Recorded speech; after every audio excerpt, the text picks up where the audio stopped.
registering your domain name. Okay, now I want to take you through the process of registering your domain name. I am here at the popular registrar GoDaddy.com,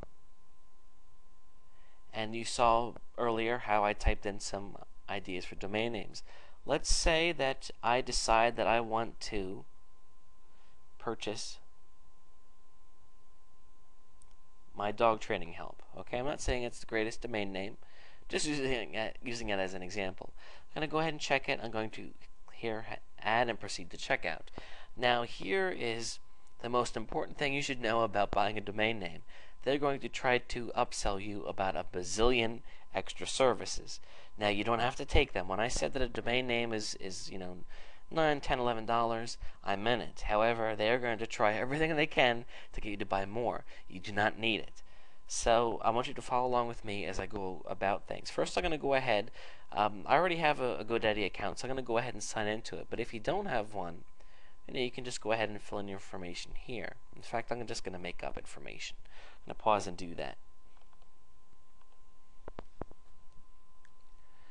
Okay, and if you're at a different registrar, of course the screen's going to look a little different, but the gist is going to be the same.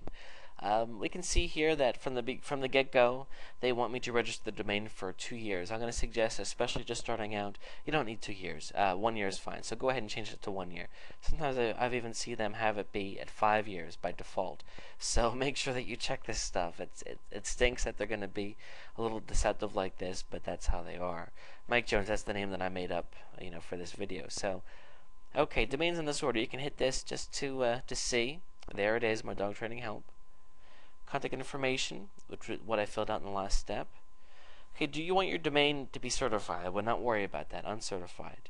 Add hosting to your domain. Okay, in a later video series, we're going to talk about hosting. If you want, you can have your hosting through GoDaddy too. It is going to make things easier to have the hosting and the domain under the same roof. However, you're not necessarily going to get the best pricing. So keep that in mind. The videos are going to take you step through step on how to work with, domain register to GoDaddy and then hosting to somebody else. So I won't worry too much about that. I'm not going to check on any of that. They ask if you want private registration, meaning that by general, whenever you register a domain name, anybody can go and see who the domain name is registered to, kind of like a car or a house. If you want to, you can have your domain registration be private, meaning nobody can see it.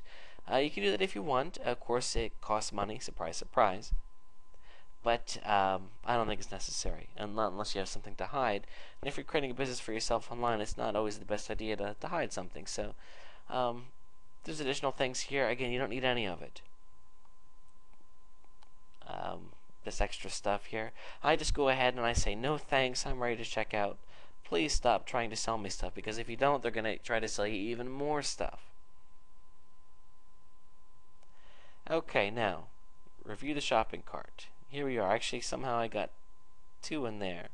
Oh, sorry, just 1. They're trying to trick me again, because they're saying, hey, you know what? You're getting the .com. Why don't you get the .org and the .net too? So if you have a business, absolutely, I would go ahead and I would register the .org and the .net and even the .info, because you don't want your competitor registering the .net. But if you're just starting out and you're creating a site, to promote a dog training offer, I would not worry about it. Even if they're going to give you a discount, it's not really a deal, trust me. Okay, so there it is. This is just going to cost me a little under $11. And then I can pay with my credit card. I can also pay with PayPal, which is pretty cool. That's how I do it. And then you can also, you just need to agree to the terms of service. And then you hit continue with checkout, and then you pay for it, and that's it. It's yours. Now, by default, after you purchase it, your domain is going to be, it's called parked at GoDaddy, because you see your domain is the way people find you. When people come to your domain name, your domain needs to send them then to your website, so the two need to be hooked together. So after we get our hosting set up, we're going to come back and I'm going to show you how to get your domain name hooked to your hosting.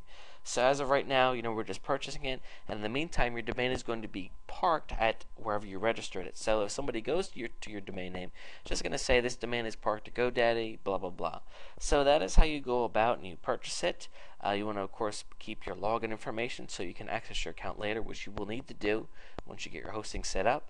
So that's it. That's how you go ahead and get a domain name, and I'll see you in the next video.